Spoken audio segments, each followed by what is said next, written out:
जय माता की। श्रावण महात्म्य का आज हम करेंगे 26वां अध्याय। उससे पहले आप हमारे चैनल से अभी नए जुड़े हैं तो कृपा करके चैनल को सब्सक्राइब कर लीजिए और घंटी जैसे दिखने वाले बटन को भी दबा लीजिए ताकि आने वाली नई वीडियो आप तक पहुंच सके। तो चलिए शुरू करते हैं हम आज का अध्याय। 26वां अध्याय, इसमें श्रावण मास की अमावस्या के बारे में बताया गया है। भगवान शंकर सनत कुमार से बोले, अब तुम श्रावण मास की अमावस्या को क्या करना चाहिए इसके बारे में सुनो। मैंने बहुत समय पहले महाबली पराक्रमी संसार विध्वंसक देवताओं को हराने वाले दुष्ट दैत्यों के साथ अपने वृषभ पर सवार होकर संग्राम किया था। वृषभ यानी बैल। परंतु महाबली और पराक्रमी वृषभ ने मेरा साथ युद्ध में कभी नहीं छोड़ा।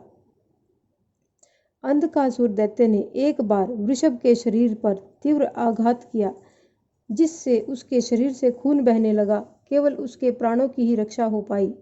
इस अवस्था में जब मैं दैत्य को मारने चला तो भी उसने मेरा साथ नहीं छोड़ा।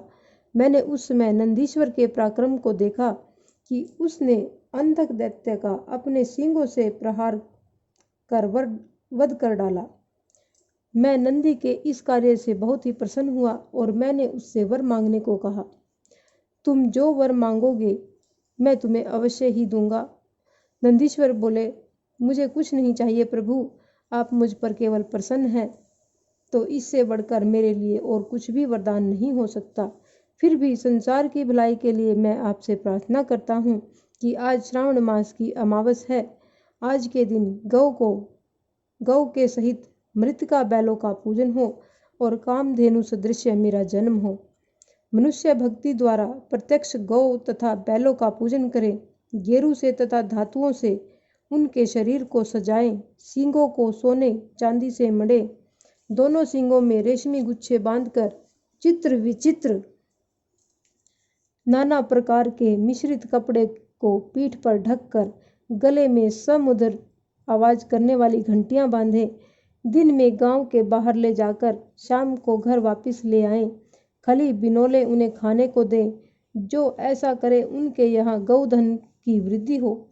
मैंने वृषभ से कहा, तुमने जो मांगा है वह सब तुमको अवश्य ही मिलेगा।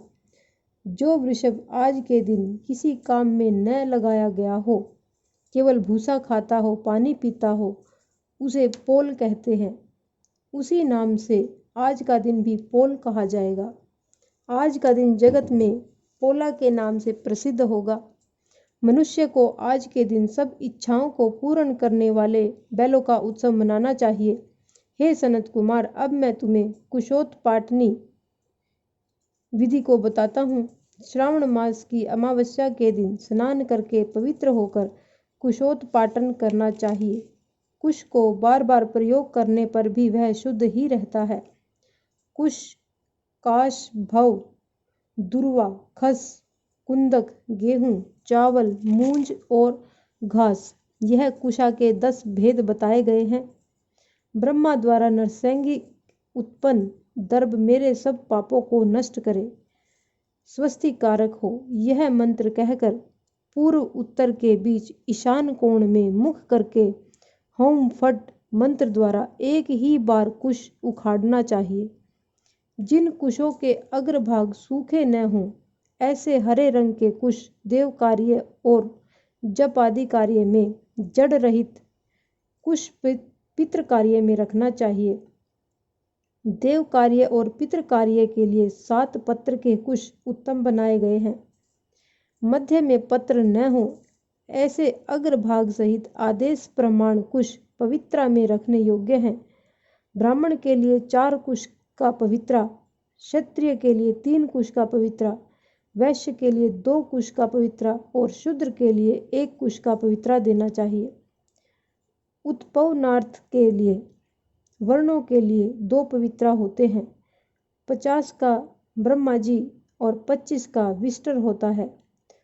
पवित्रा को आचमन करते समय हाथ से न निकाले। विकट अग्नि कारण तथा पाद्य समाप्ति पर पवित्रा को त्याग देना चाहिए। दर्भ तुल्य पुण्यदाता अन्य कोई पवित्रा पाप नाशक नहीं है। जितने देव और पितृ कार्य हैं वह सब दर्भाधीन हैं। अमावस्या के दिन ऐसे दर्भों को स्वीकार करना चाहिए। यह दर्भ कभी बासी नहीं होते। इस प्रकार श्रावण महात्म्य का हमारा 26वां अध्याय संपूर्ण होता है। अगर आपको हमारी ये कोशिश पसंद आए तो कृपा करके हमारे चैनल को सब्सक्राइब कर लीजिए और एक लाइक का बटन भी दबा दीजिए। धन्यवाद।